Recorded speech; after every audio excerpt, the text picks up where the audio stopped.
কাঠ সংগ্রহ করার জন্য।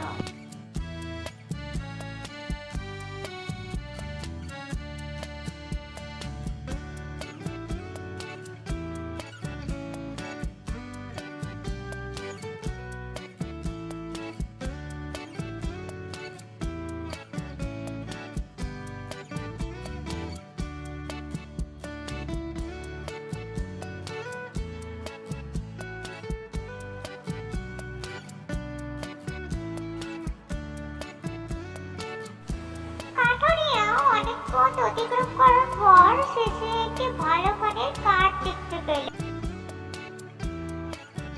কাঠুরিয়া গাছটি কাটতে লাগলো এবং বিকেল হতে চলল, তাই সে কাঠগুলো নিয়ে বাড়ির দিকে রওনা হলো। ধীরে ধীরে সন্ধ্যা হয়ে গেল। রাত হয়ে যাওয়ার কারণে সে তাড়াতাড়ি করে বাড়ির দিকে যাচ্ছিল। কাঠুরিয়া অনেক কষ্ট করে জঙ্গল পার হওয়ার পর সে তাদের গ্রামের মাঠের ভেতর দিয়ে যাচ্ছিল।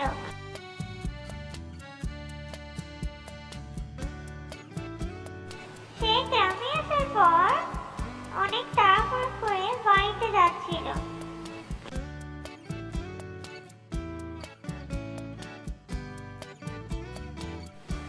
এবং সে তার বাড়িতে পৌঁছেও গিয়েছিল। অনেক রাত হওয়ার কারণে কাঠুরিয়া বাড়িতে গিয়ে শুয়ে পড়ল। দেখতে দেখতে সকাল হয়ে গেল। সে প্রতিদিনের মতোই কাঠ কাটতে অনেকটি জঙ্গল যাচ্ছিল, কারণ পিছনের জঙ্গলে ভালো মানের কাঠ নেই, তাই সে এই জঙ্গলে যাচ্ছে।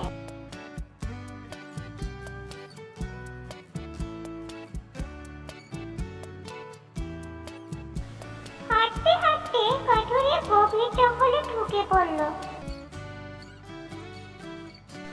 হাঁটতে হাঁটতে সে দেখলো একটি গভীর গুহা এবং সেই গুহা থেকে একটি রাক্ষস বেরোচ্ছিল, তাই সে দৌড়ে পালালো।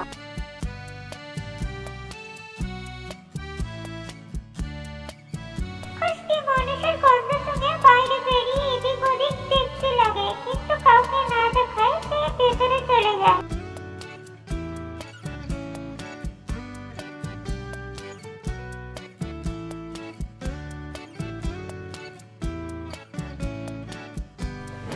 কাঠুরে দৌড়ে দৌড়ে জঙ্গল ও তার মাটি অতিক্রম করে তার বাড়িতে ফিরে আসে।